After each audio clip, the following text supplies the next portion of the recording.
Bato-bato ping, table tennis on the rocks. Iniisip kasi namin noon kung ano ang gagawin sa magandang flat at kwadradong space na to. So kaka-construction lang sa bahay at dito ang mga tambak. Mahirap pero pwede. Yes sir. Aray, sumakit yung likod ko bigla. Dry stacking muna. O yun bang wala pang pandikit? Balance lang muna. Yes, gagamit ako ng semento pang grout mamaya. Pati ng rebar, pampasolid. Pero dito makikita po ninyo na yung balanse ng mga bato ang talagang main na bumubuhat. Gagawa tayo ng frame. Gusto ko sana yung hindi nabubulok. Aluminum. Metal furring. O sa hardware pa natin, paring. Balang araw, 1 year o 2 years, I believe mauubos to. Tambak na to. Dami! Tara, let's go! May paraan din para idugtong tong mga to pero first time kong gagawin kaya hindi pulido ang pagkakadugtong. Sa ngayon, pwede na to. Habang hinihintay ko ang crimper mula sa Lazada. 2 to 3 weeks kasi ang hintayan dito sa Mindanao. Obviously, hindi pantay. Eto, dagdag bawas lang. Parang puzzle. O ngayon, level na ba? Aba, edi itanong natin si Tolsen. Tolsen, level na ba? Oh, look at that. Look at that. O yung top na lang. Nakakainis ang part na to. Ang dami ko nang napili. Nililinis ko pa. Plano ko pang pagtagpi-tagpiin. Yun pala, may nagtatagong laminated na particle board sa loob ng bahay. Habang humahanap ako ng paraan, may nakita akong ganito. Ihanda lang natin ang kanyang trono at napakabigat ng ating ipapatong. Ay gusto ko lang i-emphasize, napakabigat po talaga. Dapat humingi ako ng tulong. Nakita nyo yung mabigat na bato kanina, di ba? No match yun sa bigat nito, grabe. Pero hindi ko rin pwede ibagsak kasi masisira ang pinaghirapan kong trono. Nagpapanik na ako sa part na to sa totoo lang. Pero buti na lang, boom! Biglang dumating si Kuya Victor. Maraming salamat. Ipinagtanggol mo ako, Victor. Victor magtanggol. Niligtasan naman ako ni Kuya Victor. Ganda oh. Ganda dito oh. Oh. Oh, ito siya sa malayo. Yan, ang ating material ay hindi plywood. Kumbaga parang sawdust na pinagdikit-dikit ng glue. Kailangan natin siyang isil. And then pray. Okay?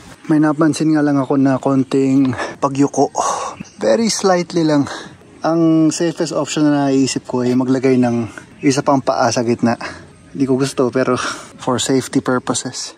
Hindi ko kasi inasahan ang bigat nitong napulot kong particle board. Pero yun nga ang good news, laminated ang particle board natin. Bale, dagdag protection yun. At alam nyo ba, ang ganda ng effect kapag pinatungan mo siya ng glossy enamel. Parang tubig.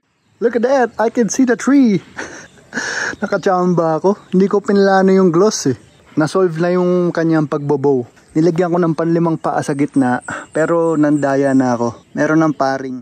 Pauwi na ako pero kailangan kong takpan ang pinaghirapan dahil hindi pa tuyo at baka umulan. Humingi na ako ng tulong sa mga mas malalaking mga lalaki. Bugat? Bugat? Higher. Kamay na lang. Okay. Huwag kayong mag-alala. Napakagaan lang nito. Parang malaking payong lang. At uwian time na kasi nitong mga labor ko kaya medyo nabibigatan na. Kamay na lang. Abot na ka. Kamay na lang ang push. Good boys. Yay! Water. Talaga, water. Water. 2 coats ng Stickwell. Bali 3 na. Para sa panggit ng tukod, ginupit-gupit ko hanggang sa magmukhang pisi itong sacrificial microfiber cloth. Oh, ito na ngayon yung microfiber cloth. Balot na sa semento. Hindi ko na video ang pag-wrap pero mukhang ayos na to. Gumana na siya. Pang aesthetics lang naman. Ay siya, markers na. Tape muna at aba, hindi rin pala madali. Ilang beses akong nagkamali. Sa mga gagawa nito dapat isang diretso lang talaga. Continuous at walang putol ang pagtitape. 2 tape na po na uubos ko. May bayad talaga mga mistakes. Pero pwede mong i-charge to experience. Maganda ang kinalabasan. O panlimang patong ng pintura sa gilid. Aabot ng 10 coats yung gilid. And then, tambakan ng organic materials ang sahig. Saktong anti-putik lang. Ganda ng timing kasi kaka-grass cutter lang ni Kuya Takoy. Thank you, Kuya Takoy. Dumating na ang pinalasada ko. Dumating na din ang pinalasada kong crimper. Ito ay para i-secure ang connection ng mga paring sa ilalim. Hindi ko na video pero parang ganito. Okay na. At kahit di pa ako tapos at may tent pa, nalalaruan na.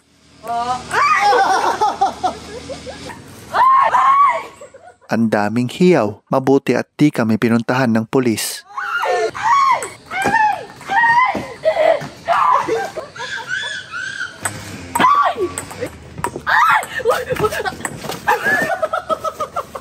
Total, nasa problem solving na tayo. Meron pa tayong isang problema. Nakalapat at space sa gitna. Look at that. Yan ang aayusin natin.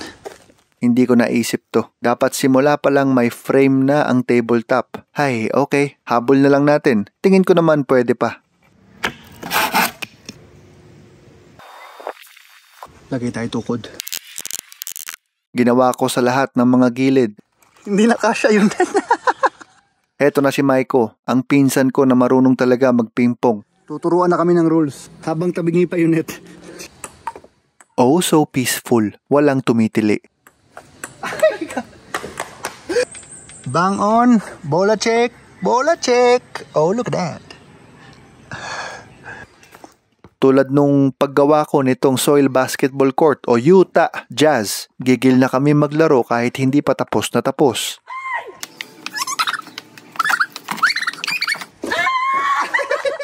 Inaraw-araw namin ni Charlene. One time, inabot kami ng 2 hours. Kahit hindi pa namin kabisado ang rules.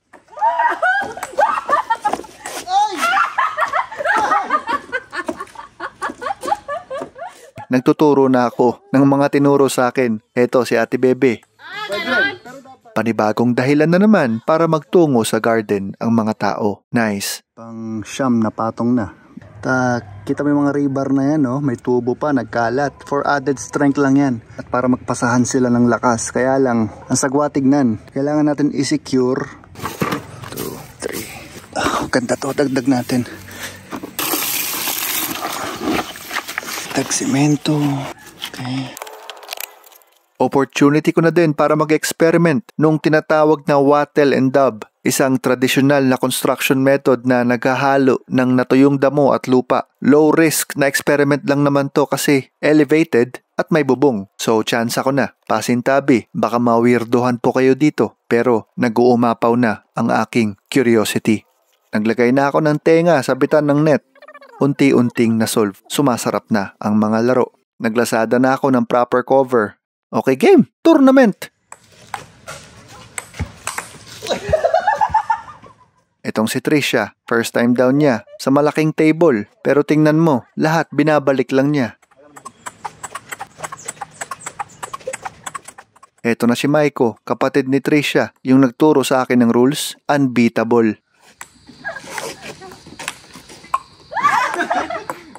Ang kapatid kong si Nana, tuluyan ng naging boy hataw.